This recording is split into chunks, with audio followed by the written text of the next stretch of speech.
Donc bon après-midi à toutes et à tous. Bienvenue à cette session consacrée à la xénogreffe. Session d'1h30 avec 3 orateurs qui vont se succéder. Donc nous allons co-modérer cette session ensemble avec le professeur Jean-Christian Roussel. Jean-Christian Roussel, c'est un chirurgien cardio-thoracique qui exerce au CHU de Nantes. Moi, je pense que tout le monde me connaît, ou à peu près tout le monde, donc je ne me représenterai pas. Donc peut-être faire un point pour celles et ceux qui ne sont pas à l'aise avec le concept de xénogreffe, rappeler ce qu'est la xénogreffe peut-être. Simplement vous dire que la xénogreffe, c'est l'art de greffer ou de transplanter un organe ou un tissu à une espèce différente, par exemple du porc à l'être humain, par exemple. Rappelez aussi que la xénogreffe, les réflexions sur la xénogreffe datent de maintenant très très longtemps, hein, on en reparlera. Il y a aussi une expertise française qui est une expertise importante, puisqu'il faut remonter en 1906 à Lyon pour voir les premières expertises chirurgicales concernant la xénogreffe. Rappelez qu'il y a un intérêt à agir sur cette xénogreffe, puisque vous savez qu'aujourd'hui, il y a en France, en Europe et dans le monde, une grande discordance entre l'offre d'organes et la liste d'attente, et que dans les suites de la crise sanitaire que nous avons connue, cette discordance entre l'offre d'organes et la liste d'attente ne cesse de croître dans un certain nombre de pays. Et puis, il y a évidemment des contraintes éthiques, philosophiques et financières qui sont importantes, parce que la xénogreffe et la recherche sur la xénogreffe a un coût et un prix qui est important et qu'il faudra bien évidemment à terme intégrer dans nos réflexions. Donc, je vous propose de passer la parole à mon modérateur, mon co-modérateur, pour présenter le premier orateur, qui aura donc une vingtaine de minutes pour présenter le sujet, et puis suivi de 10 minutes de questions. Merci à vous, et puis on espère que vous pourrez largement profiter de ces échanges et de cette discussion. Merci Monsieur Kerbol. Sujet d'actualité, c'est impensable de penser que la xénogreffe revient après 30 ans de silence, puisque les premières xénogreffes, donc entre espèces différentes, entre l'homme et l'animal, ont eu lieu dans les années 90, même avant 90, et l'animal donneur était un primate, et c'était le plus souvent des babouins. Et le contexte épidémique virale lié au sida avait fait stopper, il y avait eu un moratoire qui interdisait la poursuite de xénogreffes d'organes issus de primates non humains chez l'homme, donc à cause du risque viral. Et donc 30 ans après, la xénogreffe revient là, au devant de la scène, et l'Agence de la biomédecine vraiment a été inspirée d'organiser cette session cet après-midi sur la xénotransplantation, avec plusieurs invités de choix, philosophes, bien sûr scientifiques, et une star mondiale, le professeur Mohyoudine, qui est en charge du programme de xénogreffe dans l'université de Maryland. Donc, qui n'est pas la première université au monde à avoir fait la première xénotransplantation, mais c'est la première université au monde à avoir fait la première xénogreffe d'organes porcins chez l'homme. Voilà. Donc on va ouvrir les débats avec M. Bernier, avec une approche philosophique de la xénotransplantation. Bien, bonjour. Donc, je précise d'emblée que je n'ai pas la légitimité scientifique que vous avez tous à peu près ici.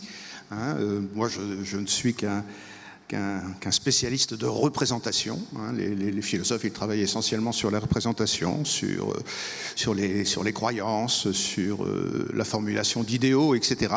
Bon, et dans ce contexte, je m'intéresse plus particulièrement à l'impact qu'ont les innovations biotechnologiques sur ces représentations. Et plus précisément encore, je dirais que je m'intéresse à l'imaginaire que sécrètent ces biotechnologies, et Dieu sait si les xénogreffes vont sécréter un imaginaire. Je pense que c'est une question qui doit intéresser les acteurs scientifiques, parce que cet imaginaire conditionne aussi très largement l'acceptabilité par le public, par l'opinion des travaux qu'ils peuvent engager. Par exemple, enfin, bon, pour illustrer un petit peu ces imaginaires, la manière dont le public reçoit GPT aujourd'hui, ou CRISPR-Cas9, ou Karma, ou l'intelligence artificielle en général, eh bien, la façon dont on reçoit dans le public ces innovations bouleversantes à plus d'un titre, eh bien, conditionne très très largement la pénétration que ces technologies peuvent avoir dans nos modes de vie et nos modes de pensée.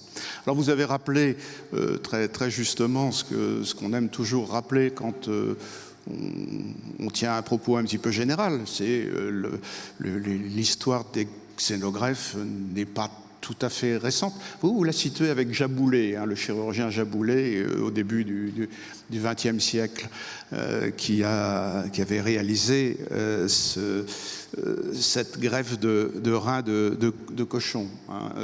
Mais après tout, s'il s'agit d'évoquer la manière dont on a importé dans un organisme humain un matériel animal, on peut remonter au XVIIe siècle, hein, au XVIIe siècle, où on a pratiqué la première transfusion de sang de brebis dans un humain. Donc cette idée de recourir à l'animal pour sauver un humain, c'est une idée qui est ancienne et qui a aussi fait jaser parmi les essayistes, les littéraires, etc. Bon, reste que, bien évidemment, c'est l'actualité de la xénogreffe pratiquée sur David Bennett, il y a quelques années maintenant, qui a réactivé cette question. Et là, je dirais en passant que David Bennett soit devenu quelqu'un de très populaire tient aussi pour beaucoup à la manière dont on a divulgué la xénogreffe qu'on a réalisée sur lui. D'abord, bon, il s'agissait de transplanter un cœur. Et le cœur est évidemment un organe très très surdéterminé, hein, puisqu'il n'est pas seulement l'instrument vital que nous savons, mais il est aussi le support de l'émotion, d'un certain nombre de qualités, etc. Donc c'est un organe évidemment surdéterminé. Donc ça a beaucoup compté évidemment dans les représentations, hein, que ce soit la transplantation d'un cœur de porc qui soit réalisé. Mais ce que j'aimerais dire très très rapidement, c'est que on a pu voir dans la façon dont on a reçu la chose que la vulgarisation scientifique contribuait beaucoup évidemment à activer l'imaginaire. Hein, moi j'ai été très très frappé de voir à quel point on a simplifié le principe de la xénogreffe, de telle sorte que tout un chacun pouvait comprendre que bon, il suffisait d'inactiver certains gènes, d'en importer d'autres grâce à CRISPR-Cas9, et puis voilà, on était capable, bon, évidemment en s'adressant là aux porcs qui nous ressemblent, mais on était capable de réaliser quelque chose d'extrêmement complexe. Et la vulgarisation a un effet de simplification qui encourage évidemment les fantasmes et les imaginaires. Bon, reste que l'opportunité des xénogreffes conduit souvent à considérer que, quand je dis l'opportunité, c'est l'urgence de réaliser des xénogreffes, conduit à écarter un petit peu la réflexion philosophique au motif qu'elle est un frein, elle est de l'ordre de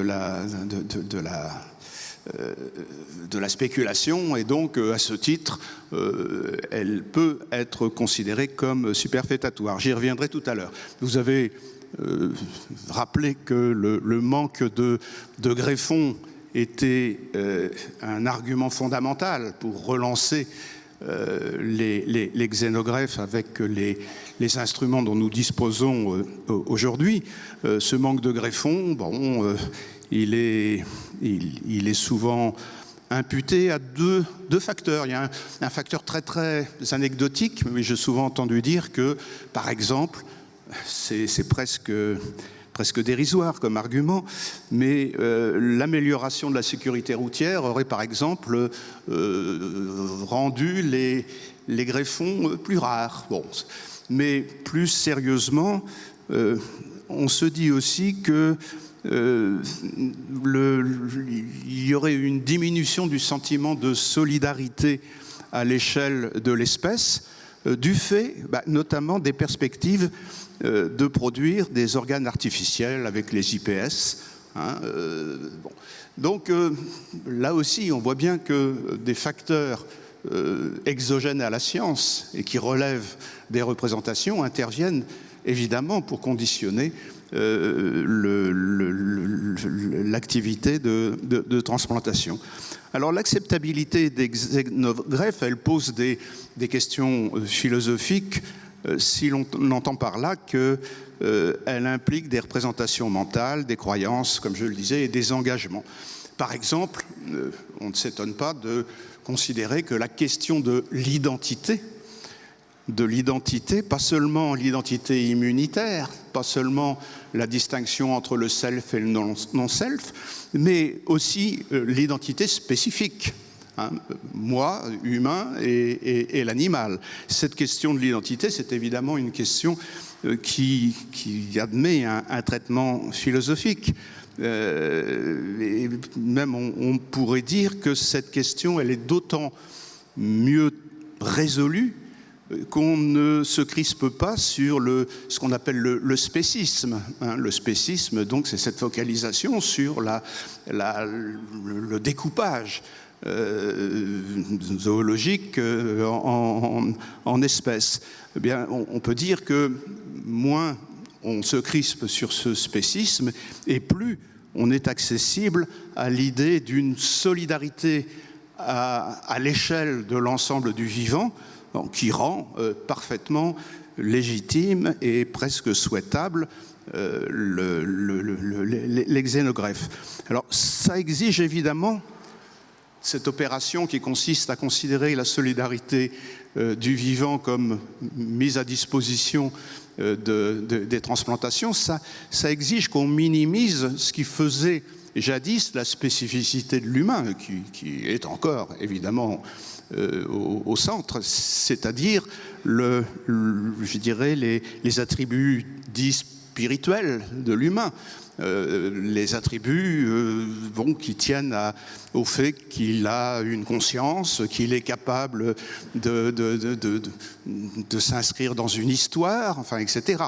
Donc si on ne se crispe plus sur le spécisme et qu'on met la pédale douce sur les attributs spiritualistes de l'humain, alors on est dans une position qui est plutôt favorable à l'acceptation des xénogreffes.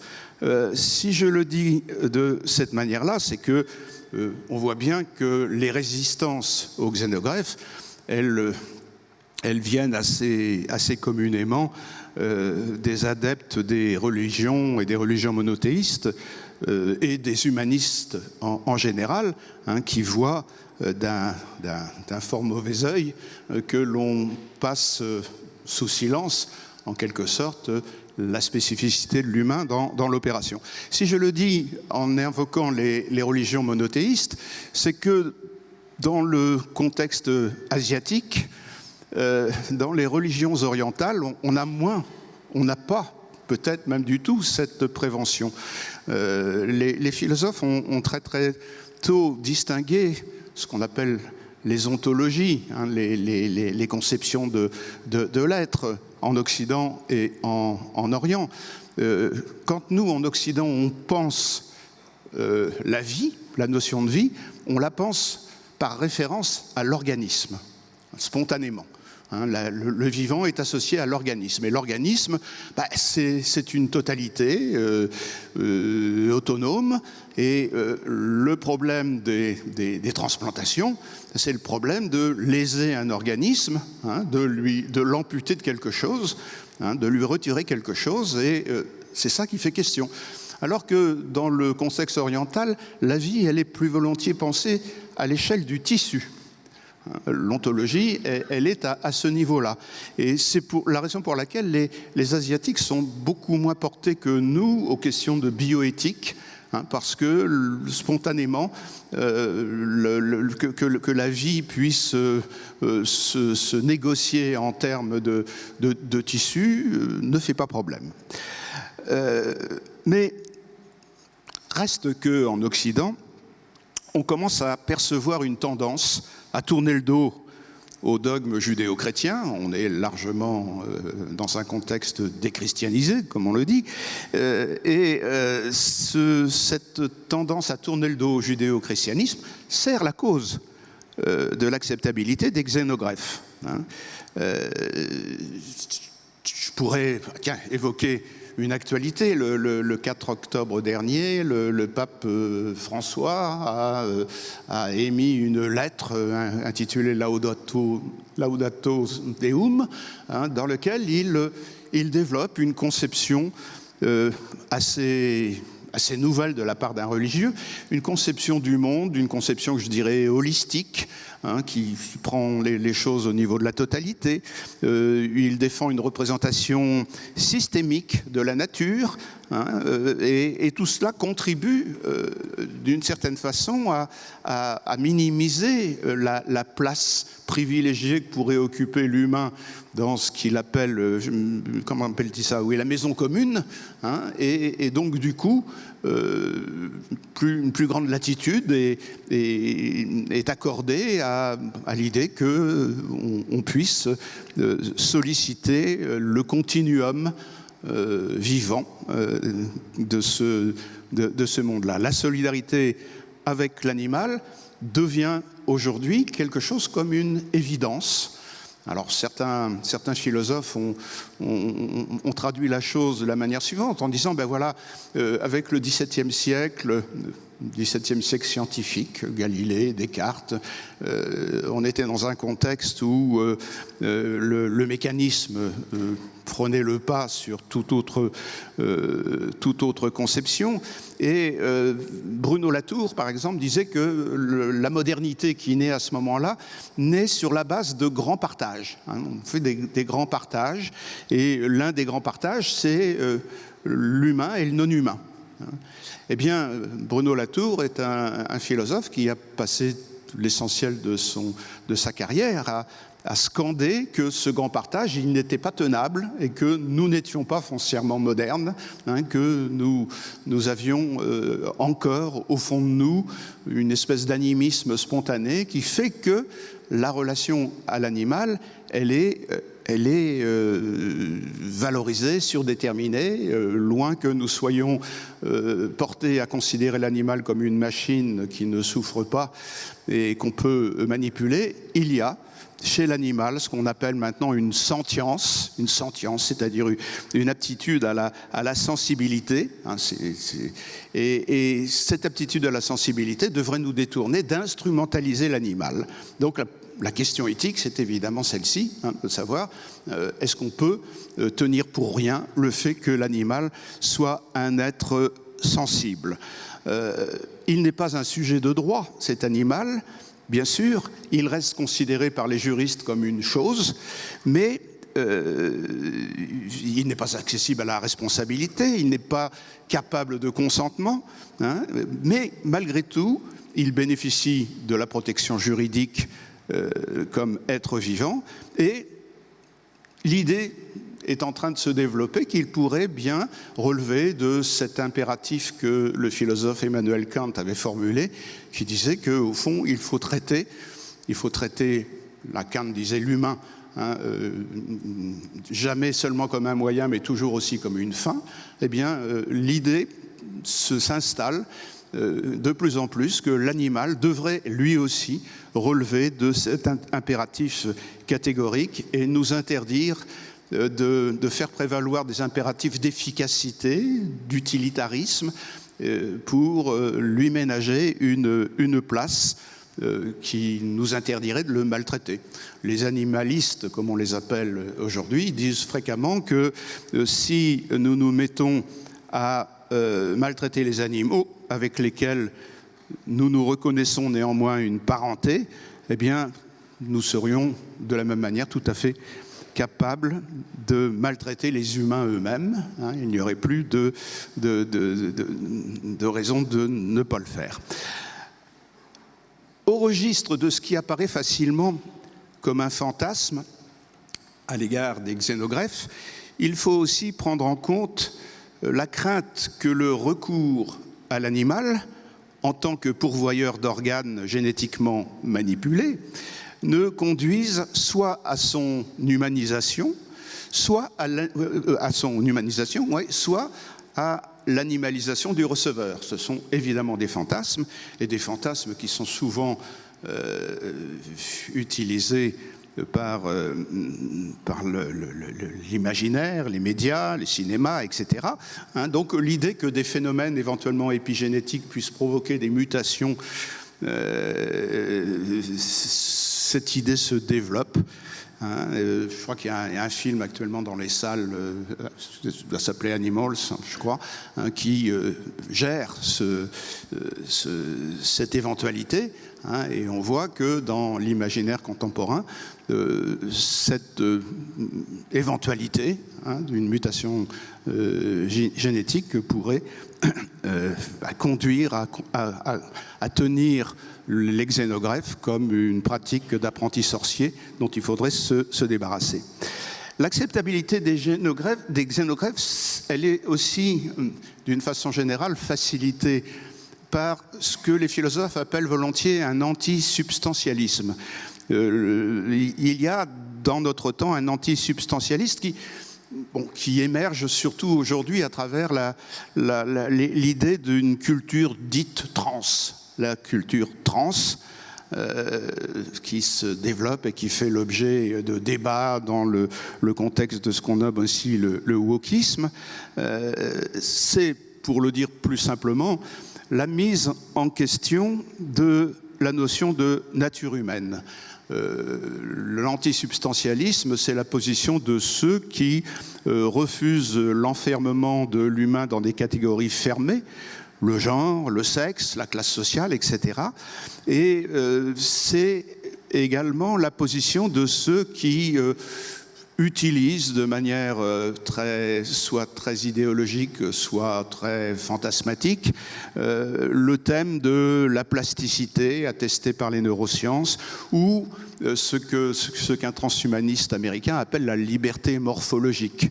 Donc l'idée que finalement l'humain dispose de cette faculté de malléabilité qui fait que la transformation n'est plus un péché, la transgression des frontières n'est plus scandaleuse, et donc là, du coup, cet antisubstantialisme explique que la thématique des xénogreffes fasse partie de cette culture trans. Plus généralement encore, c'est l'hybridation peut-être, qui apparaît comme volontiers comme l'avenir de l'espèce humaine, et elle correspond au mot d'ordre de désidentification qui est considéré par certains comme une invitation à la liberté. Être libre, c'est ne plus avoir à rendre compte d'une identité, sinon d'une identité numérique qui est là aussi parfaitement fluctuante. Rompre avec cette fermeture sur une identité, ce serait cela la liberté.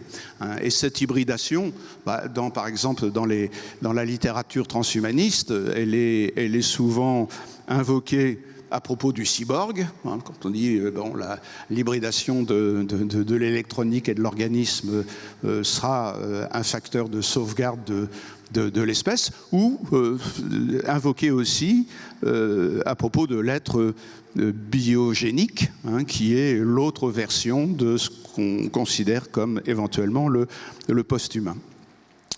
Alors les observateurs critiques dont je suis, de l'époque, de notre époque, parlent à juste titre d'une désacralisation du vivant.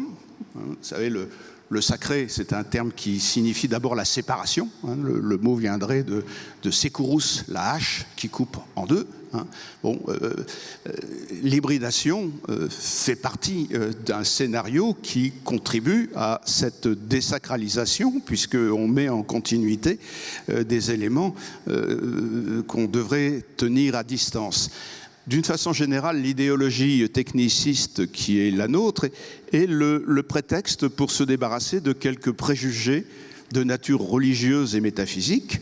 Hein, et j'attirerai simplement l'attention sur un point, parce que j'ai vu que l'agence de biomédecine avait affronté le problème sur cet angle-là, et ce matin on en a aussi un peu parlé. Ce que je veux dire, c'est que l'abandon de préjugés de nature religieuse ou métaphysique qui allait dans le sens d'une préservation du sacré, eh bien cet abandon, il pointe sur ce que j'appellerais la disqualification du don. La disqualification du don associée à la création et à la nature. L'idée de don, c'est une idée qui est profondément religieuse. Hein, c'est le fait que, quand spontanément on parle de la nature comme de la création, on ne dit rien d'autre que le fait que nous ayons bénéficié d'un don. Et le don appelle évidemment la transcendance. Eh bien, le technicisme ou l'artificialisme, quand on le pratique sans retenue, et les xénotransplantations font partie de cet artificialisme, suppose que nous refusions le don et que nous options pour la fabrication. Nous voulons fabriquer du vivant et nous voulons cesser que le vivant nous soit donné naturellement, hein, et passivement. Hein, et c'est là peut-être le triomphe de la vision mécaniste de l'humain à laquelle Descartes ou la Métrie au XVIIIe siècle, un peu plus tard, ont contribué. Hein, le triomphe de cette vision mécaniste de l'humain où l'humain devrait être objet de fabrication. Hein, et quand, à la fin des années 1940, la cybernétique se crée, elle se crée avec cet objectif avoué, hein, de créer un organisme artificiel, hein, comme si le nec plus ultra de la modernité était de parvenir à expulser le naturel, c'est-à-dire le biologique, dans l'humain. Eh bien, cette posture intellectuelle, elle existe dans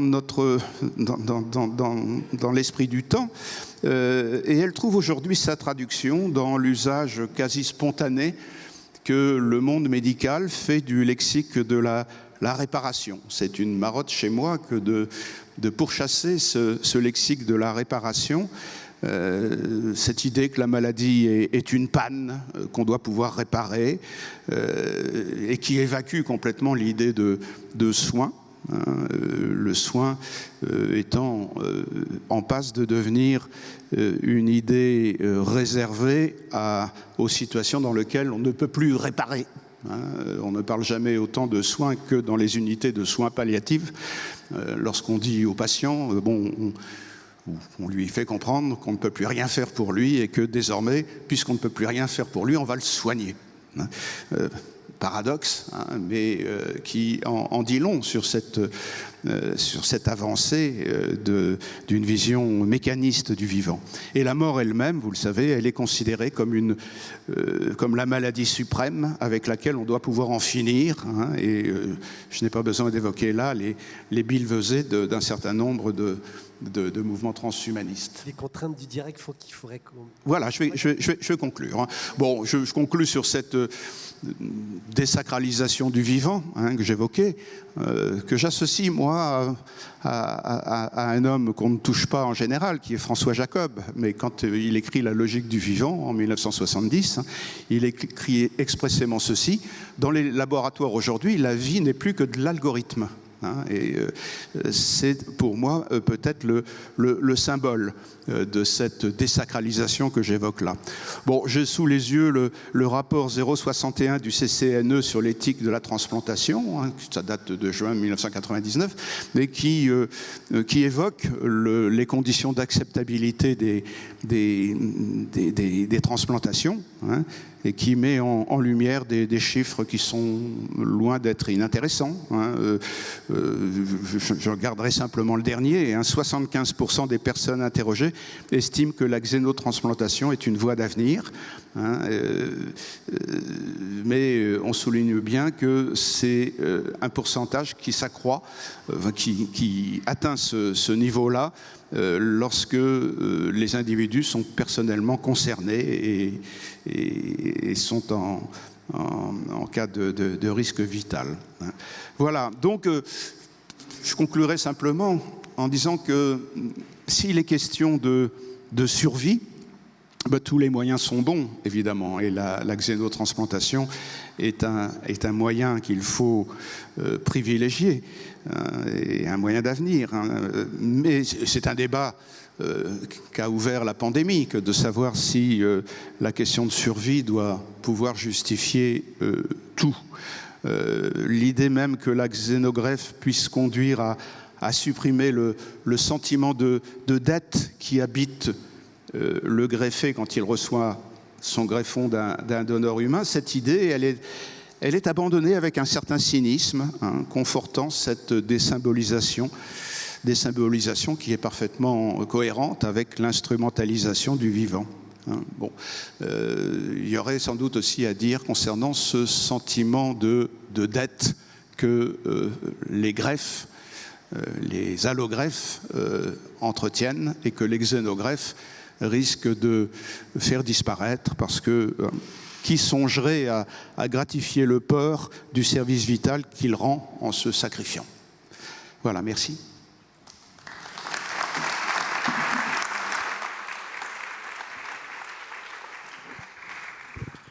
Merci, professeur Beignet, de cette présentation et de cette allocution sur les réflexions philosophiques et éthiques concernant la xénogreffe.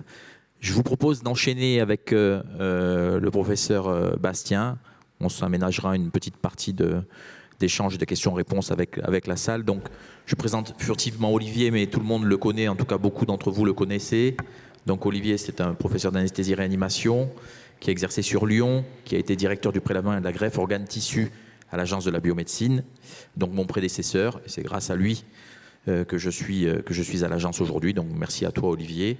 Et puis Olivier donc, va nous parler donc, de l'historique de la xénogreffe, de l'état de l'art, des complications et puis probablement des perspectives à venir. Merci à toi Olivier.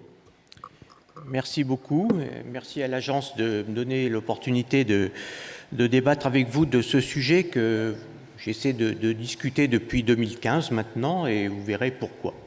Donc effectivement, comme le disait François, vous connaissez tous le différentiel entre la possibilité de faire des greffes et la capacité d'obtenir des organes, quel que soit le mode d'obtention. Et ce gap, il est important, mais il ne faut pas oublier que dans les pays développés, les États-Unis, on en parlera avec M. Mouhidine, mais à la France, vous avez les données les plus récentes actuellement.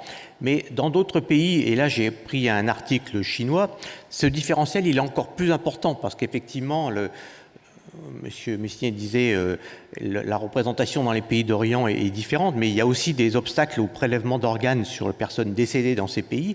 Et à partir du moment où les pays asiatiques ont la capacité technique de réaliser des greffes, eh bien le différentiel est monstrueux, comme vous le voyez.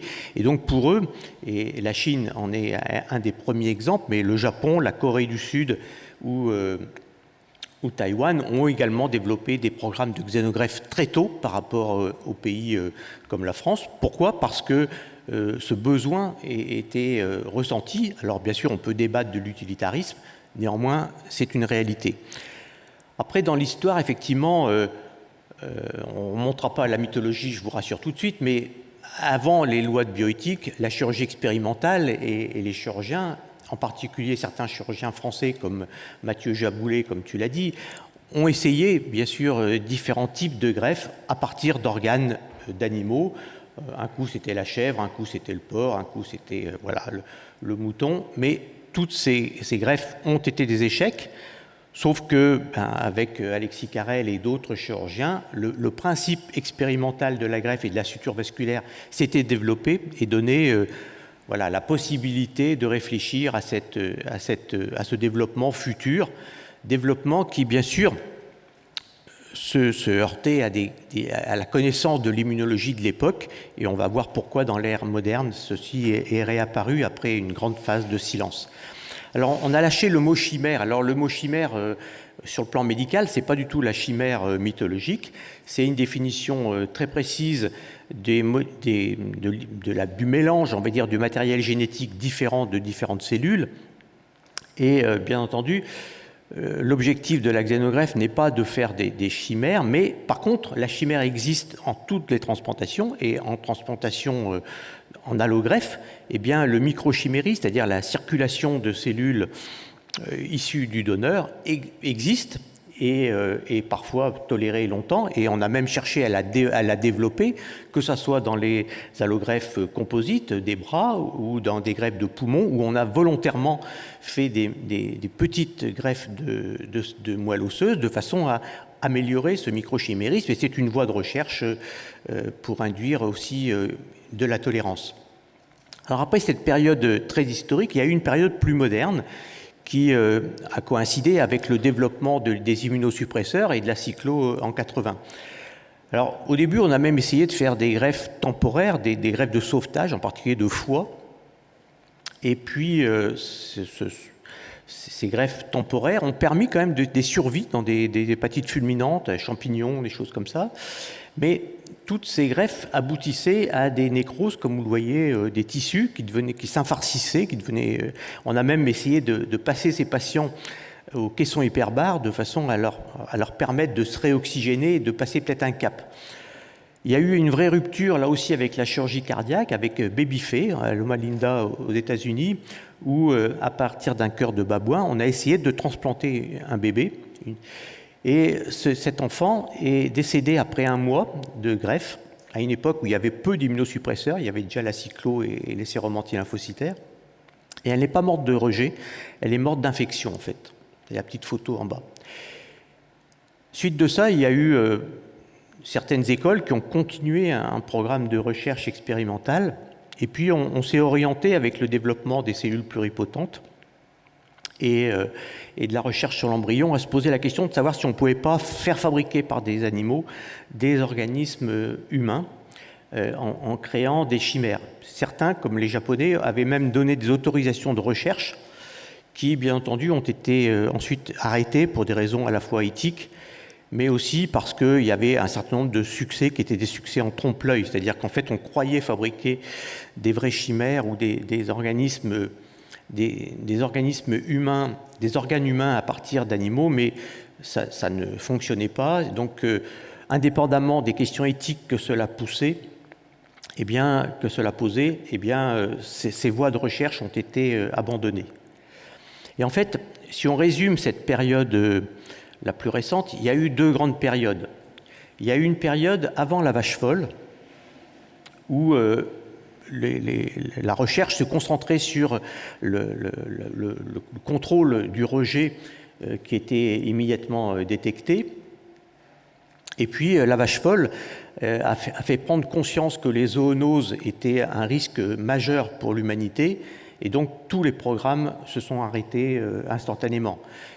Juste avant l'an 2000, il y avait une salle à peu près aussi remplie que celle-ci, uniquement consacrée avec un congrès de 2 jours à Paris sur la xénogreffe. Tout s'est arrêté et ça a redémarré vers 2015 à la suite de la découverte de CRISPR-Cas9, qui n'était pas du tout envisagée dans un contexte de transplantation, mais cette possibilité technique qui était donnée de faire modifier ou de bloquer certains gènes et pas d'autres à la carte ouvrait des possibilités de contrôle de ce rejet et a relancé à ce moment-là la recherche avec 2 aspects que l'on va voir. L'un sur cette acceptation, on va dire, génique, cette modification d'un certain nombre de gènes, et puis également les possibilités que ça ouvrait du contrôle des pathologies virales sous-jacentes. Alors, dans cette période effectivement récente, à partir de 2015, il y a eu effectivement un rebond de la recherche qui s'est développée à la fois aux États-Unis et dans certains pays asiatiques. Certains se sont lancés plus sur la greffe de cornée, d'autres sur des îlots de pancréas, et puis ensuite sur des transplantations d'organes.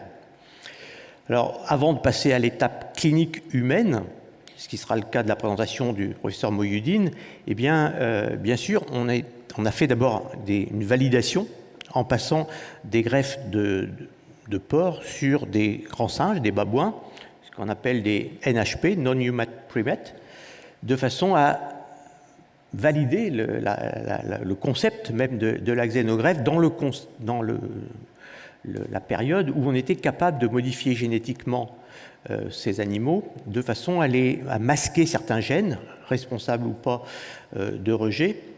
Et là, effectivement, vous voyez sur la photo de droite, sur un des derniers greffés du rein aux États-Unis, eh bien, on n'a plus du tout le même aspect de rejet hyper aigu, immédiat, en quelques minutes ou quelques heures.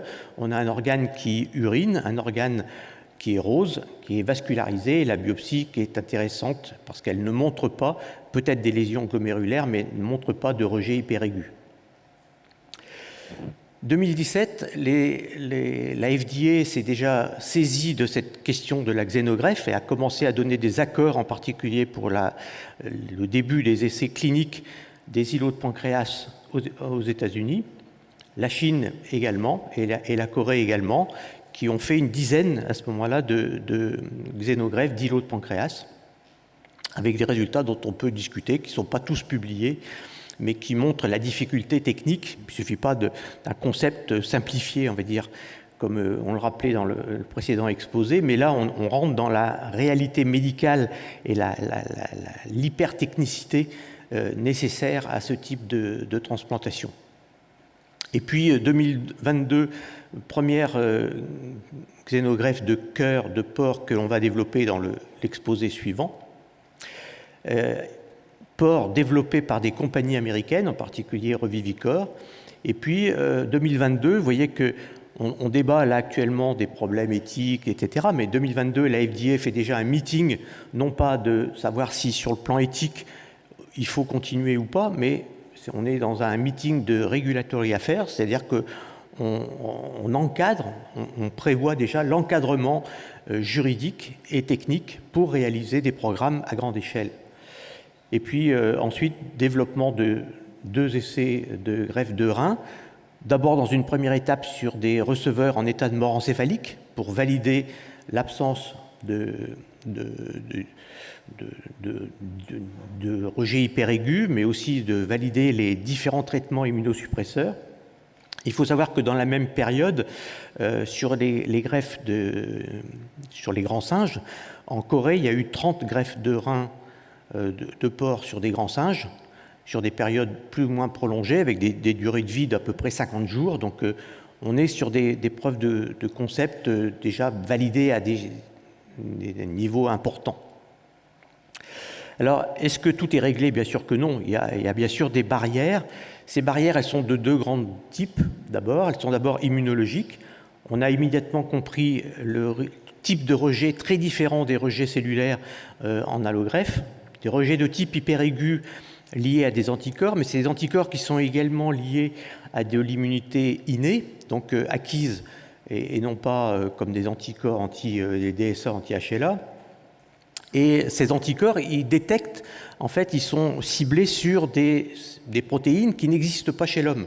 Une des premières qui a été ciblée, c'est la galactosyltransférase, qui est un enzyme du métabolisme de Krebs, et les hommes n'en ont pas, alors que les porcs en ont. Donc, dès qu'une cellule affiche qu'elle a cette enzyme, eh bien, elle est immédiatement détectée comme étrangère, et donc elle peut être potentiellement détruite très rapidement. Et il y a 2e type de barrières, ce sont les barrières physiologiques, puisque on est même très proche sur le plan génomique, mais aussi très proche sur le plan physiologique. Un cœur de porc, ça ressemble énormément à un cœur d'homme, mais il y a des problèmes de taille, on y reviendra. Il y a des problèmes de pression artérielle, il y a des problèmes d'épaisseur de cornée pour les cornées. Donc un ensemble de barrières physiologiques qu'il faut maîtriser également. Alors, sur le plan immunologique, là, on n'est plus du tout dans de la recherche d'immunisation anti-HLA ou des choses que vous connaissez par cœur. On va chercher des gènes qui n'existent pas chez l'homme et qui peuvent être responsables du rejet. Donc là, on est sur de la génomique pure et dure, du big data. Et vous voyez que dans ce travail, qui est déjà maintenant quelques années, c'est un screening de plus de 1000 gènes pour essayer d'en détecter une trentaine qui sont potentiellement impliqués dans le rejet et qu'on va essayer avec CRISPR-Cas9 de neutraliser les uns après les autres. Alors actuellement, M. Mohiuddin nous dira à combien ils en sont.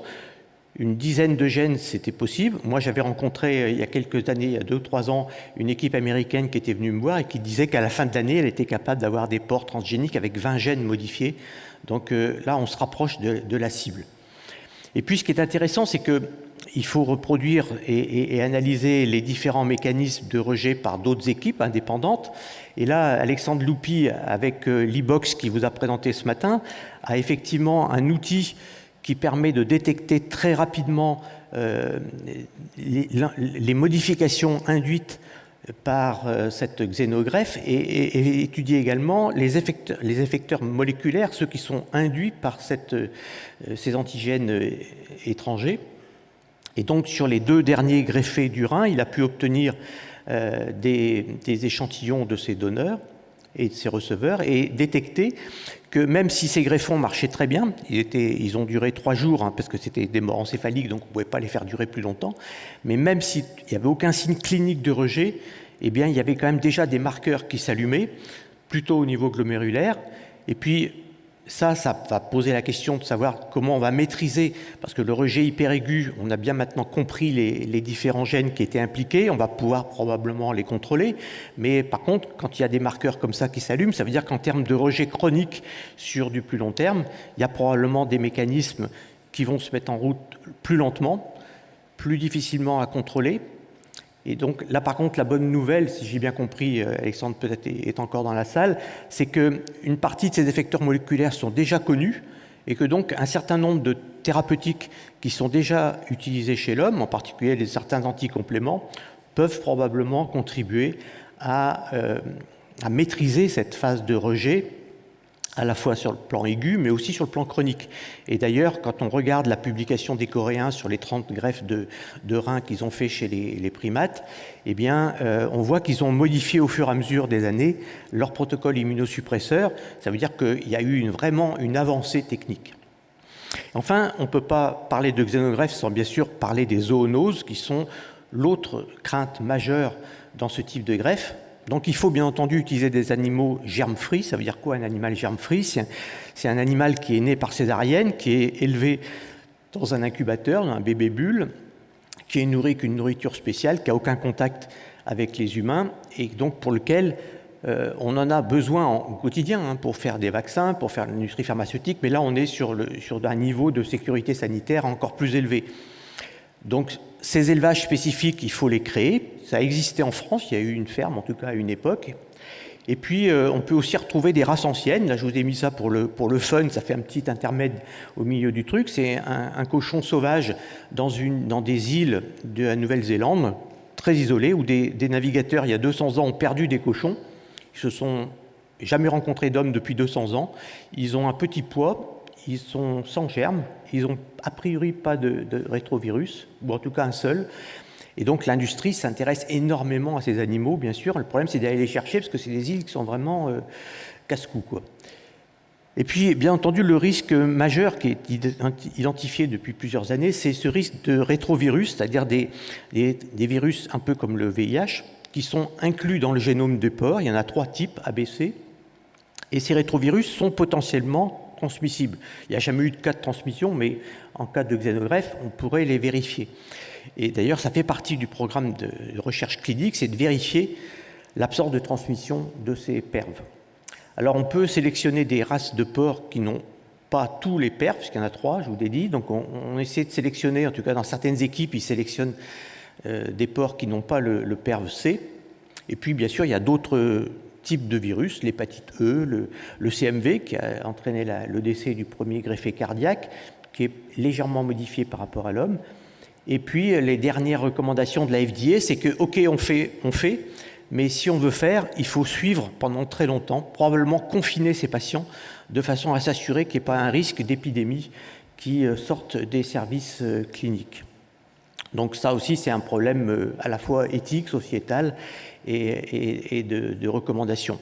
Alors la bonne nouvelle dans tout ça, c'est que CRISPR-Cas9 permet également de modifier, puisque ce rétrovirus, il est dans le génome du porc, et donc avec CRISPR-Cas9, on peut bloquer aussi un des gènes ou plusieurs gènes de ces rétrovirus et faire en sorte que le rétrovirus est bien dans le génome du porc, mais il ne peut plus s'exprimer, il ne peut plus être transmis à d'autres cellules, donc il est plus contagieux. Et ça, c'est des publications qui ont eu lieu en 2017 et qui ont vraiment relancé complètement la sécurité sanitaire, ce qui fait que la FDA ne bloque absolument pas la possibilité de xénogreffe, mais dit simplement, voilà tout ce qu'il faut faire.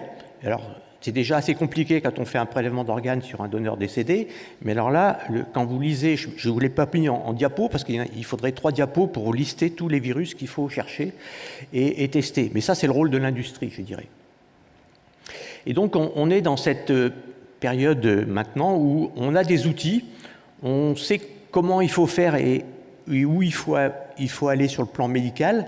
Et puis, il y a bien entendu 2 autres aspects qui vont se mélanger dans cette mise en œuvre, on va dire. La médiatisation, parce qu'actuellement, ce n'est plus un docteur qui fait sa recherche dans son labo tout seul dans son coin. Dès que quelque chose est fait, c'est immédiatement dans les journaux. D'ailleurs, on apprend plein de choses dans les journaux économiques, autant que dans les journaux médicaux sur ce sujet. Et puis, les problèmes financiers. Et là, j'en ai mis 3 exemples, au Japon, aux États-Unis et à l'INSERM, où on fait cocorico à l'INSERM. Aux États-Unis, on se dit il ne faut pas se faire doubler par les Chinois, et donc il ne faut pas qu'on puisse aller acheter nos cœurs en Chine, donc il faut tout faire nous-mêmes. Et puis, vous voyez ce monsieur coréen qui fait son mea culpa parce que c'est à l'asiatique. Il n'a pas réussi à développer son programme de xénogreffe d'îlot de pancréas aussi vite qu'il le voulait, avec des résultats aussi bons qu'il le souhaitait. Donc il s'excuse auprès de ses compatriotes. Alors, quelle perspective, quel animal ? Eh bien, il est clair que les grands singes, ce n'est pas possible, ils sont déjà en voie d'extinction, et peut-être pour la recherche, mais pas pour la partie clinique. Et donc, tout le monde s'oriente sur le porc parce qu'il est facile à produire, qu'il est maîtrisé. J'ai vu un rapport de la BBC qui estimait à 1000 porcs transgéniques produits par an déjà en Chine actuellement. Et aux États-Unis, je ne sais pas, mais il y a 3 sociétés qui vont être développées. Donc, il y a bien sûr des différences physiologiques, des barrières dont on a parlé. Il faut savoir également que c'est pas un truc qui se fait à la fac avec un labo INSERM dans son coin.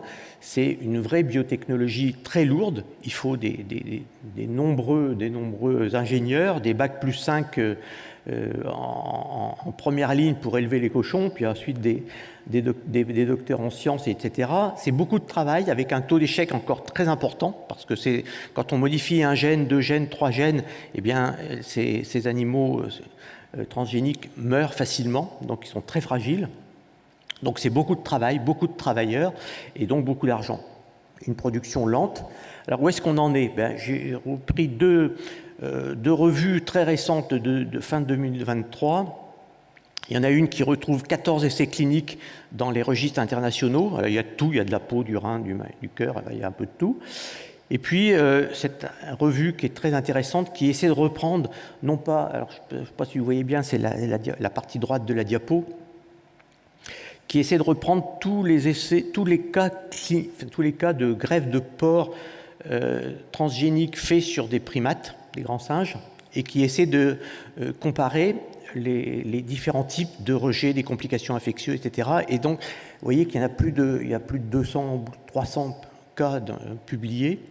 Et ce qui est intéressant, c'est que ça donne un chiffre précis. Et donc, si on veut mettre en place des études cliniques, on a une cible de non-infériorité par rapport à une allogreffe classique. Et vous voyez que les profils de complications sont très différents par rapport à une allogreffe.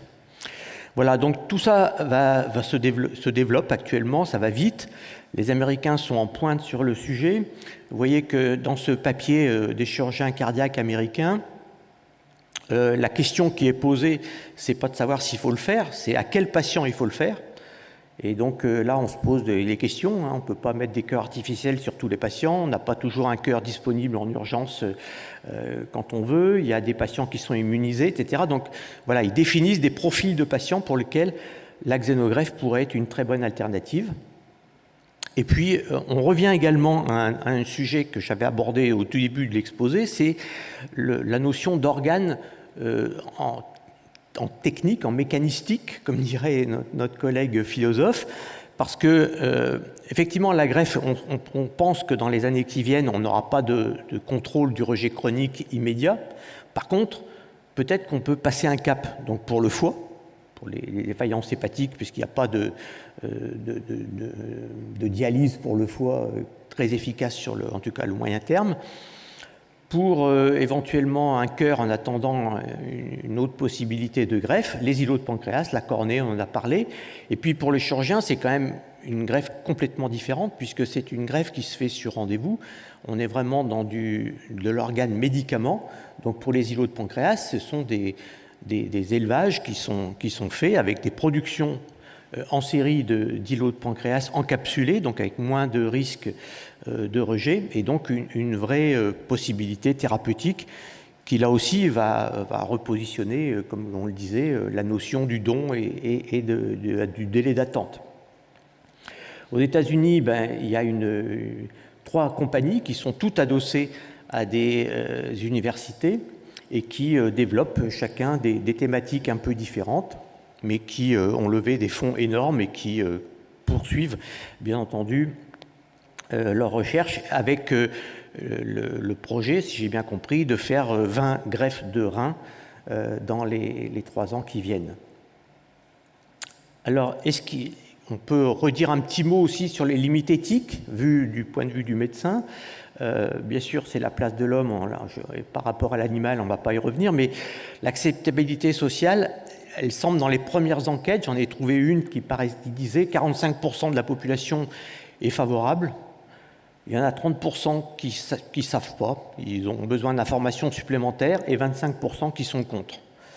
Voilà. Il y aura bien sûr la question du suivi infectieux prolongé. Ça, c'est quelque chose qui est plus récent, pour lequel la FDA a insisté. C'est vrai que s'il faut un confinement de 2 ans après la greffe, ça change un petit peu l'acceptabilité sociale, mais aussi probablement en réa, parce que si ce patient est à risque d'épidémie, eh bien là aussi en réa, il faut l'isoler, donc c'est aussi un impact hospitalier.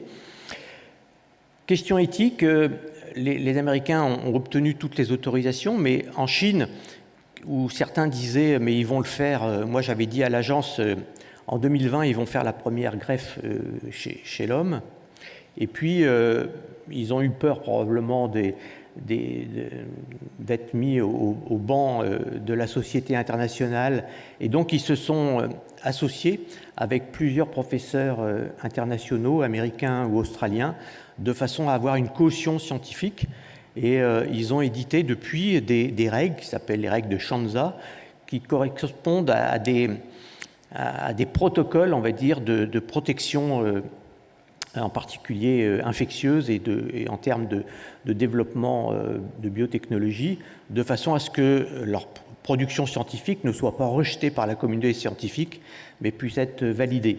Alors bien sûr, tout ça, ça a aussi un impact, et c'est une réflexion. Gilles Blanchot devait lancer un questionnement au niveau de l'Europe, parce que c'est vrai que, vu les enjeux financiers, on voit mal la France toute seule avoir la capacité industrielle de développer une telle biotechnologie. Mais peut-être qu'il faudrait arriver à relancer ça au niveau européen. Voilà, je vous remercie avec là aussi 2 photos qui sont d'actualité, les Américains d'un côté et puis des pays asiatiques de l'autre. Merci beaucoup.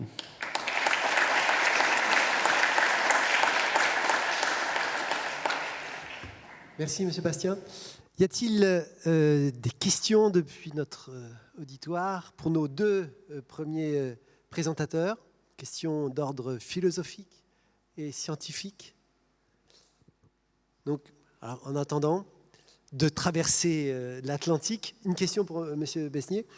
Merci d'avoir un peu ouvert d'autres horizons autour de la xénogreffe, et votre conclusion là qui est pertinente là, avec peut-être cette perte de la dette du receveur envers son donneur. Alors la première remarque, ça va être par contre pour nous, pour les receveurs et pour le système, une dette financière, puisque ça va être intéressant de connaître le prix des organes, de chaque organe transgénique. Je pense que ce sera très très cher. Donc là, il y aura une réelle dette, au détriment peut-être de ce caractère sacré que vous avez vraiment abordé. Donc le côté financier va encore compliquer les choses, à votre avis ? Il va falloir d'abord aller à l'encontre du grand principe du caractère non monnayable du corps humain, parce que c'est un principe, je ne dis pas constitutionnel, mais en tout cas qui fait partie de l'éthique de base à laquelle nous obéissons en général. Donc effectivement, le prix de l'organe va souligner encore un peu plus la visée parfaitement mécaniste qu'on a du vivant, puisque ce coût va segmenter l'humain, va rendre vénal éventuellement le vendeur, puisqu'on aura affaire à des vendeurs. On n'a pas non plus à exclure complètement les trafics qui vont s'y accompagner. Donc on se ménage des temps difficiles sur le terrain de l'éthique. Le problème se posera sûrement moins avec les organoïdes qu'on va produire à partir des IPS, mais au niveau des xénogreffes, il va falloir effectivement transgresser un certain nombre d'interdits qui portaient sur la vie en général et sur le vivant.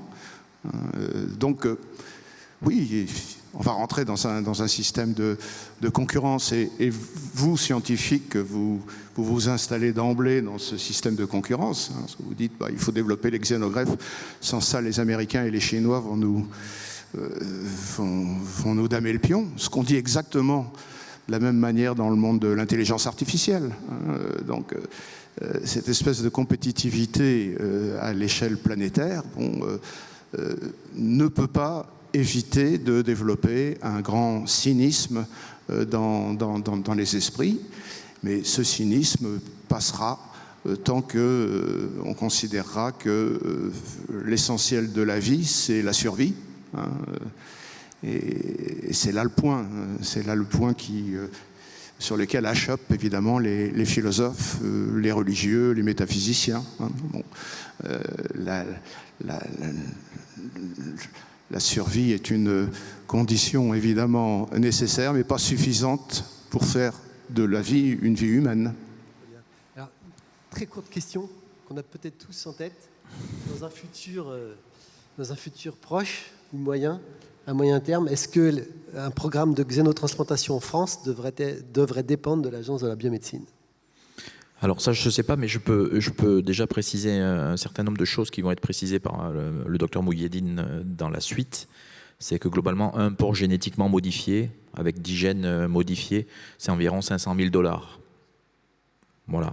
Ça vous donne un ordre d'idée du coût de la transplantation et de l'investissement financier qu'il va falloir, bien évidemment, vous le disiez, amortir secondairement, parce qu'il y a évidemment une notion que vous déploriez, qui était la notion derrière de rentabilité avec des investissements qui sont énormes. Donc c'est 500 000 $, me semble-t-il, mais l'orateur qui va venir nous précisera les chiffres, il l'abordera dans sa présentation. Après, moi, ce qui me marque un petit peu, c'est que, d'abord, sur les taux d'opposition, on parle beaucoup de taux d'opposition, on en parlera encore demain. Donc, on sait qu'en France, aujourd'hui, le taux d'opposition brut global en France, c'est sur le donneur en mort encéphalique, on est entre 30 et 35%. On est quasiment pareil sur l'opposition à la xénogreffe. Vous parliez de 25%. Donc, il ne faut pas croire qu'en dépit des nouvelles qui sont sensiblement encourageantes, les choses vont naturellement se faire dans nos contrées. Il y aura de toute façon des opposants, pour les raisons que vous avez explicitées, des opposants au développement de ce projet, comme il y a aujourd'hui des oppositions qui sont entendues aux dons d'organes et de tissus en France. Je pense que Olivier, qui m'a précédé, avait pris évidemment parti et s'est passionné du sujet de la xénogreffe depuis longtemps. Après, qu'adviendra-t-il de cette xénogreffe dans quelques temps? Ça, malheureusement, c'est pas moi qui peux décider de ça, mais je crois qu'effectivement, c'est une alternative qui est une alternative de plus en plus crédible. Et effectivement, la question que tu posais est vraiment importante, c'est quelle est la place de la France et de l'Europe. On a vu le travail qu'a présenté Olivier de l'équipe d'Alexandre Loupy sur le ciblage moléculaire et la prévention du rejet. Olivier, quelle est la place de la France et de l'Europe dans cette compétition aujourd'hui dont on est un petit peu écarté finalement, puisque ta dernière diapositive, elle oppose entre guillemets les Asiatiques, notamment les Chinois et les États-Unis. Comment tu vois les choses? Au niveau des rapports qu'on a pu émettre au niveau de l'Agence de la biomédecine, on a fait depuis 2015 plusieurs fois des notes pour dire qu'il faut relancer un programme de recherche et le soutenir au niveau français et européen. Je sais que Gilles Blanchot, quand il était président de la SFT, a essayé de relancer au niveau européen. Je sais qu'il y a des appels d'offres européens qui peuvent répondre, mais même un appel d'offres européen, les fonds qui ont été levés par les sociétés américaines, c'est plusieurs dizaines de millions de dollars.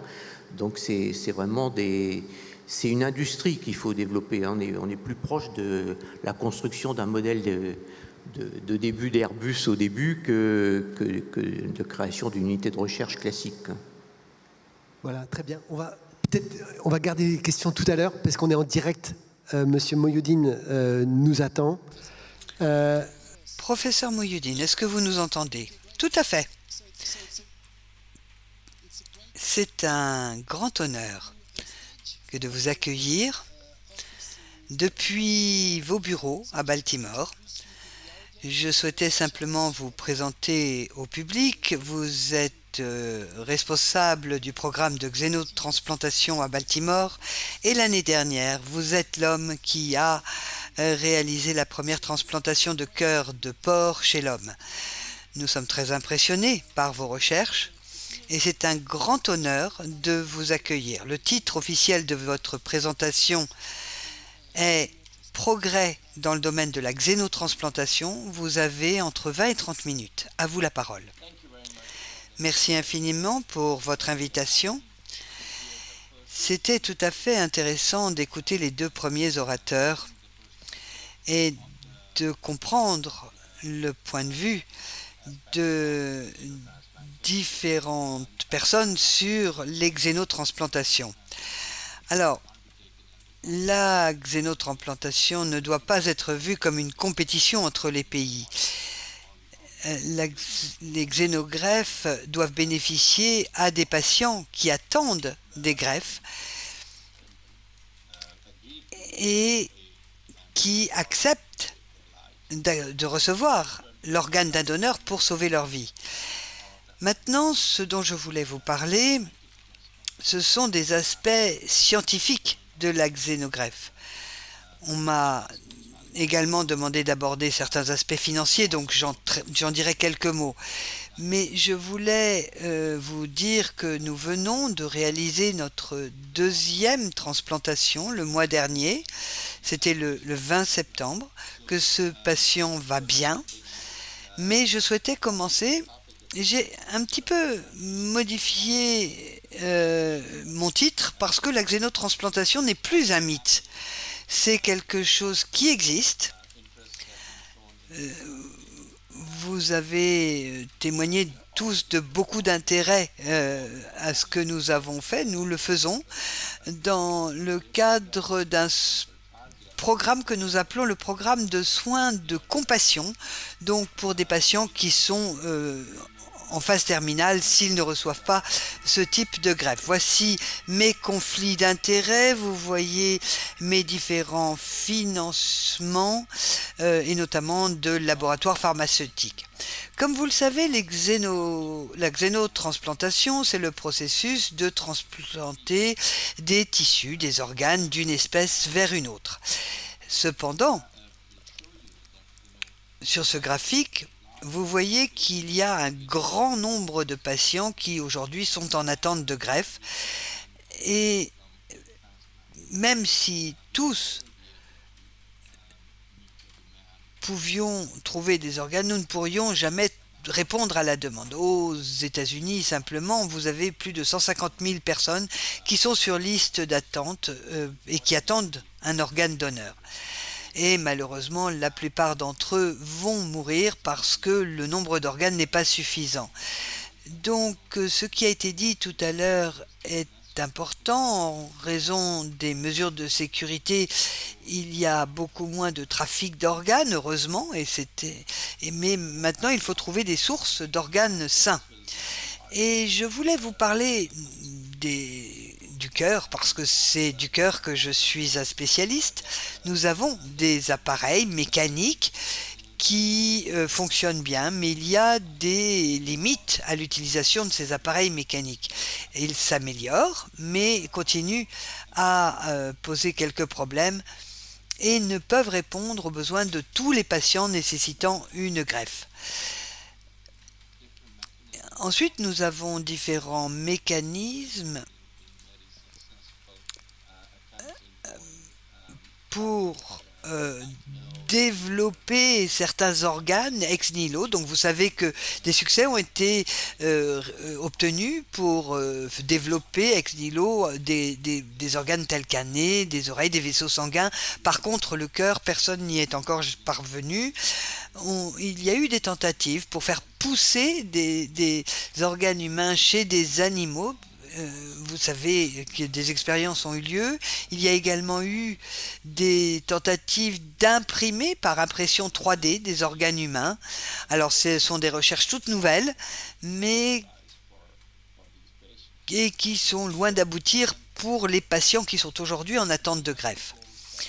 Nous avons proposé un modèle porcin et de considérer le porc comme donneur potentiel. Cependant, lorsque nous avons commencé nos recherches, il y a une trentaine d'années, lorsque l'on transplantait un cœur de porc chez un babouin, parce que c'était le modèle expérimental le plus proche de l'être humain, on a constaté des rejets dans les quelques heures qui ont suivi la transplantation. Et vous voyez ici, au niveau du cœur, les tissus qui noircissent et le cœur qui arrête de battre. Et en fait, on a constaté qu'il y avait coagulation du sang au niveau du cœur très rapidement, et ce pour des raisons dont nous parlerons tout à l'heure.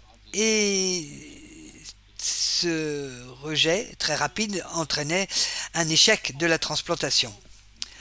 À l'avenir, il fallait voir comment nous pouvions procéder avec ces xénotransplantations. Et le premier problème à régler était le problème des rejets très rapides qui se produisaient dans les minutes, voire l'heure suivant la transplantation. Et les médicaments immunosuppresseurs qui étaient utilisés dans les greffes de cœur humaines ne fonctionnaient pas, et parce qu'ils n'avaient même pas le temps nécessaire pour devenir efficaces dans le flux sanguin quand on parle de xénotransplantation. Donc les chercheurs ont ensuite essayé de modifier génétiquement les porcs, en quelque sorte d'humaniser les porcs, d'éliminer les antigènes qui nous sont néfastes, à nous les hommes, et d'ajouter des gènes humains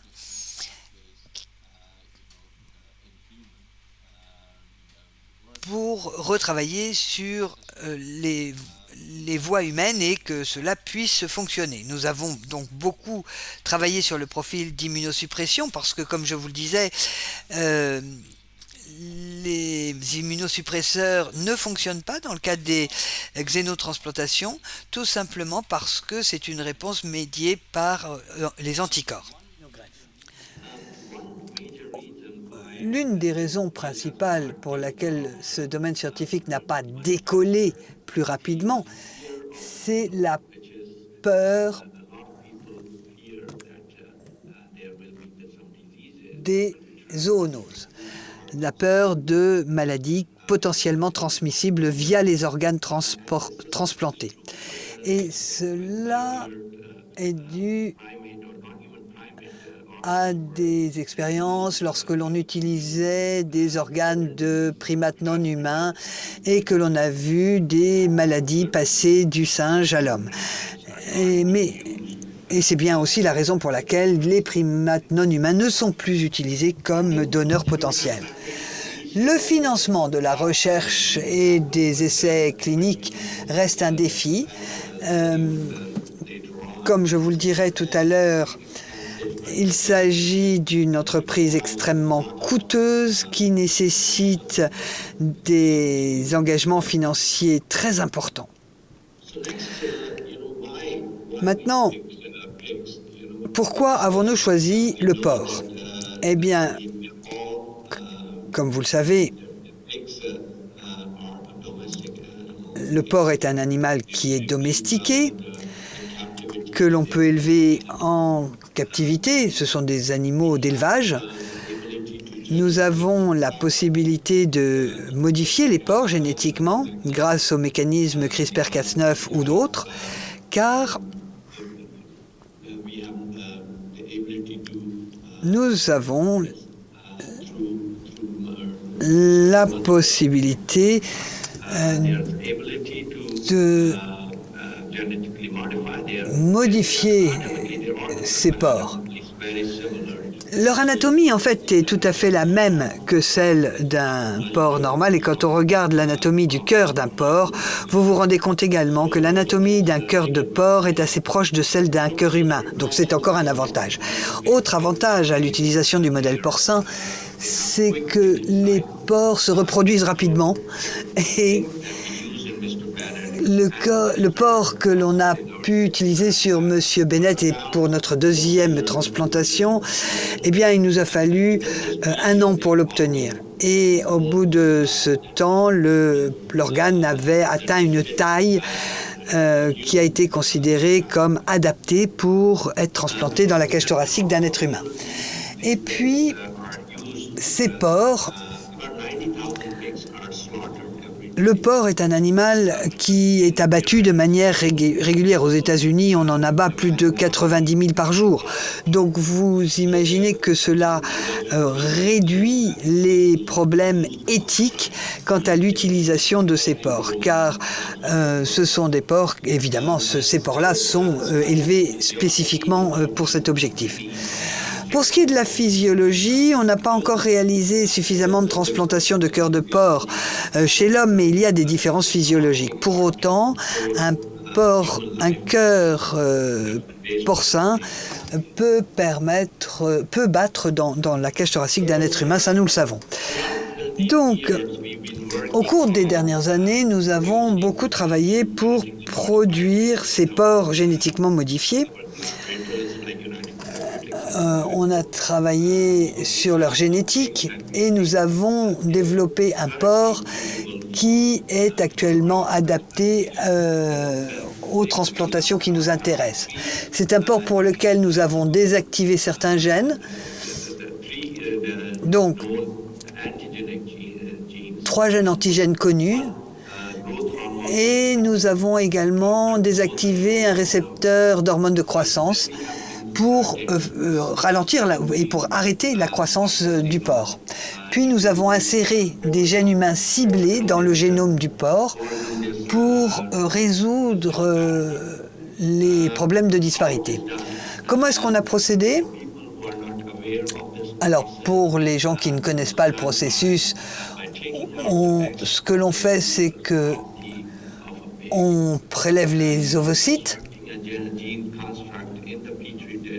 on les met dans des boîtes de pétri, on insère les gènes que nous souhaitons insérer, on retire les gènes que l'on souhaite retirer, puis ensuite on retransplante l'embryon dans l'utérus de la truie. Et après, on a 150 jours de gestation à peu près, ce qui nous permet d'obtenir des porcelets génétiquement modifiés. Avec cette manipulation génétique, on résout les problèmes de rejet hyperaigu à cause des anticorps préformés contre les facteurs porcins qui peuvent entraîner un rejet rapide. Tout ça parce qu'on a délété certains antigènes porcins, ce qui permet d'éviter ce phénomène de rejet aigu qui se produit autrement. Et donc pour cela, nous avons identifié les gènes incriminés et nous avons utilisé des compléments, des gènes inhibiteurs humains complémentaires que nous avons ajoutés dans l'embryon. Nous avons travaillé sur les facteurs de coagulation et sur les problèmes de thrombose. Comme je vous le disais, il y avait souvent thrombose qui avait des conséquences très graves chez les patients. Et ça, on a travaillé en rajoutant des gènes anticoagulants humains. Et puis on sait que le fait de transplanter un cœur, eh bien ça entraîne des problèmes inflammatoires très importants, raison pour laquelle on a introduit des gènes anti-inflammatoires et immunosuppresseurs dans notre cible, les gènes CD47 et HO1. Et autrement, pour ce qui est de la taille de l'organe, on avait peur qu'un cœur de taille trop grande puisse continuer à grandir et à se développer dans la cage thoracique après la transplantation, ce qui posait un problème de place. Donc on a travaillé sur les facteurs d'hormones de croissance. Donc en résumé, on a pris un gène de porc, on a pris des cellules de porc, on a travaillé sur la génétique de ces cellules en modifiant certains gènes, on a travaillé sur le profil immunosuppresseur. Et ce que vous voyez ici, c'est que le modèle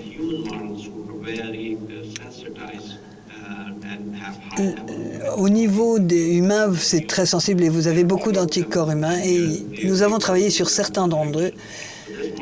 Et ce modèle notre modèle pour le porc est assez similaire à ce modèle humain.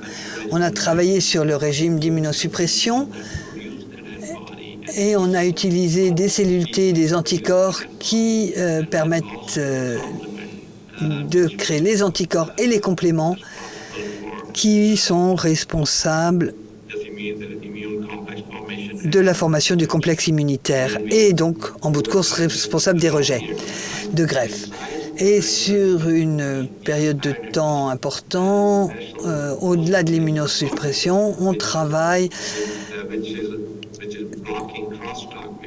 sur la relation entre cellules bêta et cellules T, qui sont les médiateurs du rejet de greffe.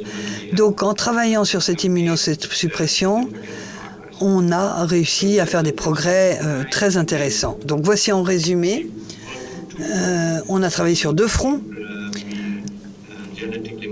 On a modifié les porcs génétiquement à gauche et on leur a ajouté des caractéristiques d'immunosuppression qui sont tout à fait adaptées pour la transplantation. Tout cela, nous l'avons d'abord testé dans un modèle animal. On a transplanté un cœur chez un primate pour montrer que l'on pouvait augmenter la survie et que nous disposions des modifications génétiques qui pouvaient prévenir les rejets hyperaigus. Donc, comme vous le voyez ici, nous avons obtenu une survie de 3 ans. Pour autant, à ce moment-là, nous n'avions des niveaux d'anticorps importants. Dès que les anticorps disparaissaient du sang, à ce moment-là, le greffon était rejeté. Dès qu'on arrêtait le traitement aux anticorps. Avant cela, aucun signe de rejet. Et si vous regardez l'écho, vous voyez le cœur qui bat. Ça a été le modèle qui était le POC, qui a été validé, qui montrait que ce greffon pouvait survivre pendant une période de temps indéterminée dès lors que l'on avait un cœur de porc génétiquement modifié et qu'on utilisait un traitement d'immunosuppression modifié. Ensuite, l'étape logique suivante pour nous était de passer à la transplantation du cœur porcin chez un babouin. Et notre cœur,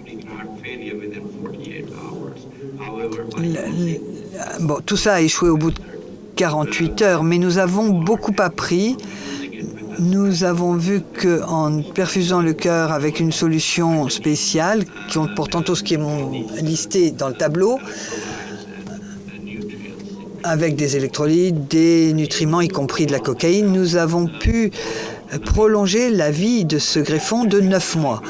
Et à cette époque, à ce moment-là, nous étions tout à fait certains que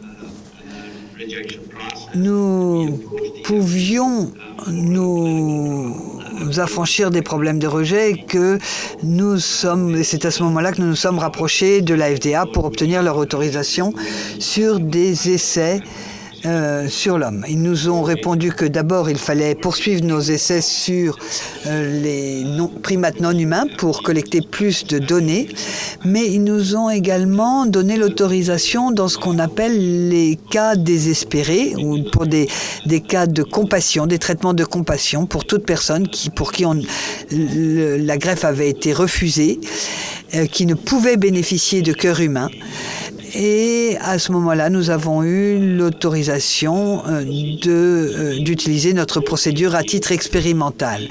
Donc, nous avons approché la FDA avec les 3 options que nous proposions, avec les cœurs génétiquement modifiés, avec perfusion de ce mélange de nutriments et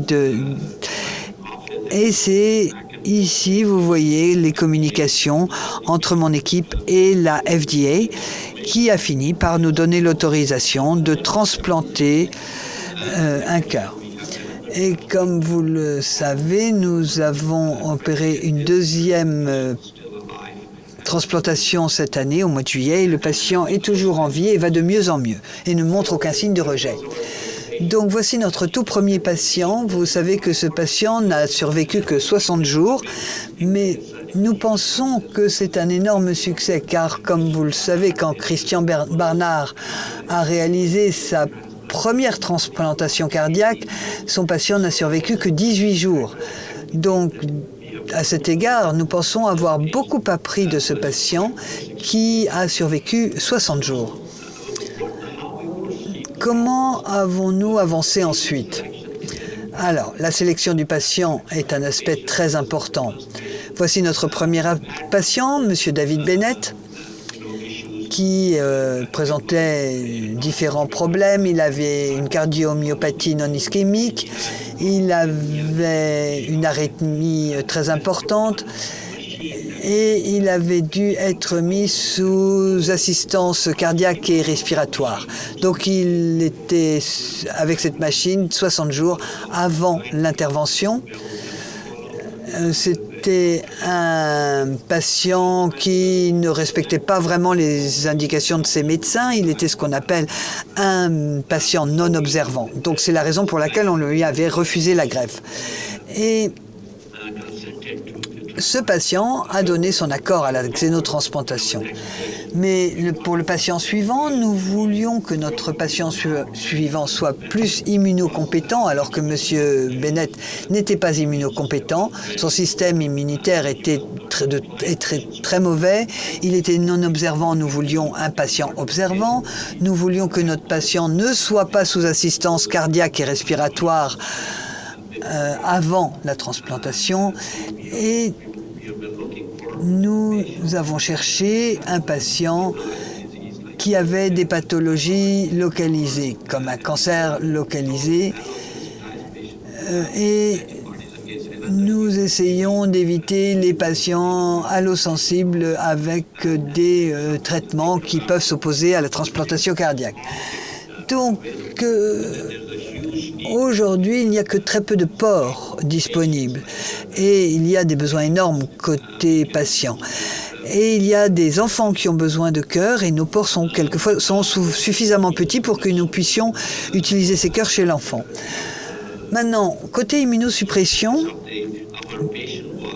le statut immunitaire de notre patient était compromis, donc il a fallu revoir notre profil immunosuppresseur qui était légèrement différent de celui que nous avions utilisé pour les primates non humains. Nous avons dû à un moment arrêter l'immunosuppression parce que notre patient était immunocompromis. Et c'est évidemment quelque chose que nous souhaitions éviter pour notre second patient. Voici les biopsies. Vous voyez, on a prélevé des petits morceaux du cœur pour voir s'il y avait des rejets en cours. Et vous voyez, à 24 jours, je pense que certaines personnes dans la salle ne vont pas comprendre ces clichés, mais tout cela vous montre qu'il n'y avait pas de réaction de rejet. Par contre, au 50e jour, vous aviez des dysfonctionnements cardiaques et vous voyez la différence entre les deux clichés en haut. Vous voyez l'espace entre les cellules qui commencent à se remplir de fluide, ce qui fait que les contractions cardiaques se ralentissent. C'est là qu'on a ramené le patient, qu'on l'a remis sous assistance cardiaque et respiratoire. Et ensuite, on a refait la biopsie au 56e jour et nous nous sommes rendus compte qu'il y avait beaucoup de formation de tissus cicatriciels. Et c'est là qu'on a pris la décision de retirer l'assistance respiratoire et cardiaque, car nous savons que ce processus est irréversible. Et le dernier cliché, eh bien, c'est la nécropsie qui vous montre la similarité avec le cliché à gauche. Donc, quelle est la source de cette accumulation rapide de fluide et de formation de tissus cicatriciels? On a étudié tout cela pendant 1 an et on a publié dans le Lancet. On sait qu'il y a de nombreux facteurs qui sont à l'origine de cela. L'un des facteurs dont vous avez sans doute entendu parler, c'est que chez ce patient,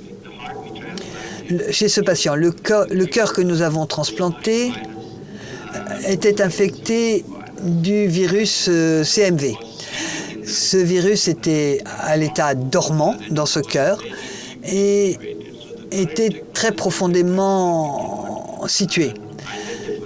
Donc on n'avait pas identifié le virus, mais désormais nous avons des méthodes de test très sensibles qui nous permettent d'identifier la présence du virus. Dans les autres cœurs sur lesquels nous avons travaillé, évidemment, nous avons de nouvelles technologies de test qui nous permettent d'éliminer la présence de ce virus. Ici, cet article décrit les progrès de ce patient et dans le deuxième article, qu'il nous a fallu 1 an et demi pour écrire, nous avons passé en revue tous les détails de ce que nous avons appris à partir de ce patient et nous décrivons comment nous avons utilisé ces renseignements pour sélectionner notre second patient. Chez le premier patient, nous savions que le patient n'était pas le meilleur cas, mais nous savions également que nous n'aurions jamais le patient parfait pour une transplantation cardiaque, parce que si vous n'avez pas de problème cardiaque, vous n'avez pas besoin d'être transplanté. Néanmoins, certaines choses peuvent être évitées, et c'est ce que nous essayons de faire. Nous devons réduire l'immunosuppression, nous devons travailler sur les niveaux d'immunosuppression. Nous ne voulons pas induire l'immunosuppression parce que c'est tout à fait critique. Et ensuite, si l'on prend ce qu'on a appris du patient précédent, nous savons qu'il y avait certaines composantes au rejet, notamment parce qu'il y avait des problèmes viraux. Alors on a mis le patient sous IVIG qui ont entraîné le rejet et bien sûr parce que bien que nous n'ayons aucune preuve d'une transmission de maladie au receveur, oui, on a trouvé des signes de maladie au niveau du cœur qui peuvent avoir entraîné une destruction des cellules cardiaques. Et cela peut avoir joué un rôle dans le rejet. Maintenant, comment est-ce que les xénogreffes vont évoluer à l'avenir ? Eh bien, les xénogreffes vont être importantes parce que cela va permettre de disposer d'un plus grand nombre d'organes pour des transplantations, que nous allons pouvoir les faire correspondre à la génétique du receveur, parce qu'on va pouvoir travailler sur le porc et concevoir un porc pour un patient donné. Nous n'avons pas besoin d'attendre que le cœur ne fonctionne plus pour pouvoir intervenir. Si l'on voit que nos patients ont une maladie cardiaque évolutive, nous pouvons décider d'une intervention précoce et sauver sa vie. Bien entendu, tout cela est très cher. Je vais vous donner des chiffres, mais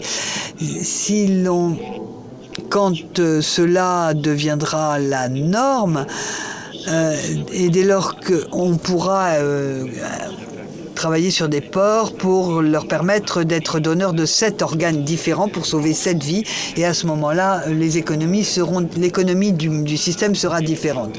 Aux États-Unis, pour l'instant, ça reste très cher, mais les coûts pourraient baisser à l'avenir. L'objectif de tout chirurgien, c'est d'induire une tolérance. Et cela, pour l'instant, n'est pas possible, mais cela le sera à l'avenir grâce à des modifications génétiques qui pourraient nous amener à une situation où nous n'aurons plus besoin d'administrer des immunosuppresseurs. Alors, pour l'instant, c'est encore un rêve, mais techniquement, c'est possible. Une chose qui a été citée, c'est l'aspect coût.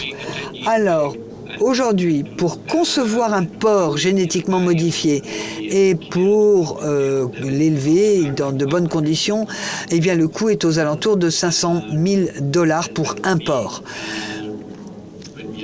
Et dès que nous pourrons élever ces porcs de manière efficace, à ce moment-là, nous pourrons les élever pour $50 000 par porc à l'avenir. Et si vous utilisez ce porc qui vous coûte $50 000 pour sauver 7 vies, à ce moment-là, les choses commencent à devenir économiquement plus intéressantes. Pour l'instant, la FDA souhaite que nous poursuivions nos greffes sur des primates non humains.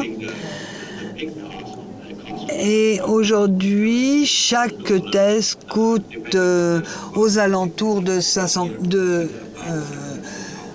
500 à 700 000 $ par expérience, sans même compter le coût du porc. Et la première transplantation que nous ayons faite chez un être humain qui a survécu 60 jours a coûté 1,5 million $. Rien n'a été pris en charge par les compagnies d'assurance.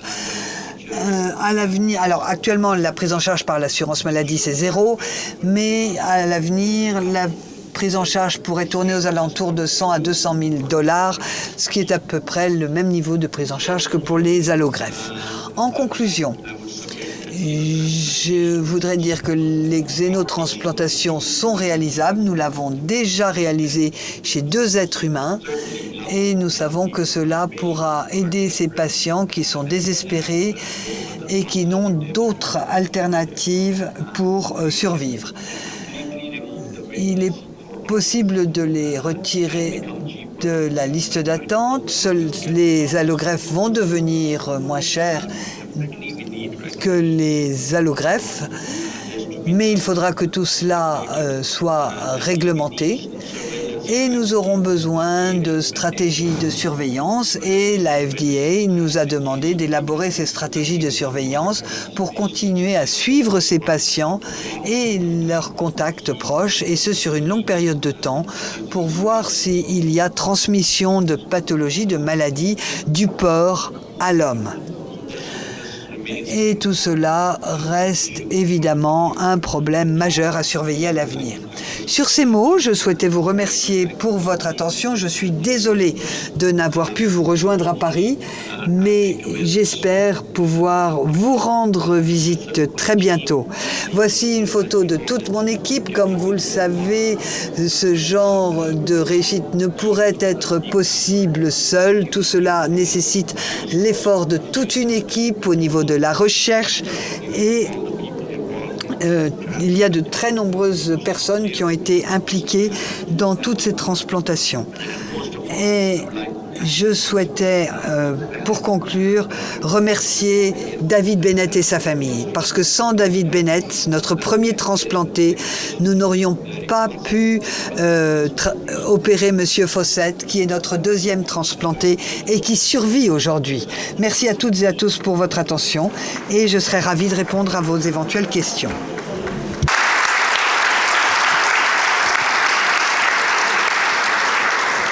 Thank you so much for your nice presentation. Merci pour cette belle présentation. C'était vraiment très utile pour nous de vous entendre. Question dans la salle. Is there a question in the audience? Vous pouvez poser vos questions en français, il y a une traduction littérale qui est prévue, donc n'hésitez pas à poser, il y a la place pour 1 ou 2 questions. Maybe one question, Professor Mohyeddin. Thank you. Une question. Merci beaucoup, professeur, pour votre belle présentation. Incroyable. Mais comment est-ce que ça va avec le deuxième patient? Est-ce qu'il est sorti de la salle de réanimation? Eh bien, on ne constate pas de signe de rejet. Bien sûr, le patient, bien qu'il n'ait pas été admis, s'il était très malade et il avait besoin de ce transplant. On a eu l'autorisation en temps et en heure pour lui sauver la vie et il progresse bien. Nous espérons pouvoir le faire sortir dès qu'il l'aura récupéré. Merci beaucoup. Il est temps de clôturer cette session. Donc, je voudrais d'abord remercier l'ensemble des orateurs qui ont participé et animé cette session. Donc, le professeur Bastien, le docteur Mohyeddin et puis le premier orateur, M. Besnier. Donc, merci à vous 3 pour cette magnifique session. Merci au docteur Mohyeddin pour nous avoir consacré beaucoup de temps et rappeler comment son équipe et lui sont importants pour développer cette xénotransplantation, notamment aux États-Unis. Donc un grand merci à vous. Et puis on vous libère et on vous souhaite une bonne fin de congrès. Merci.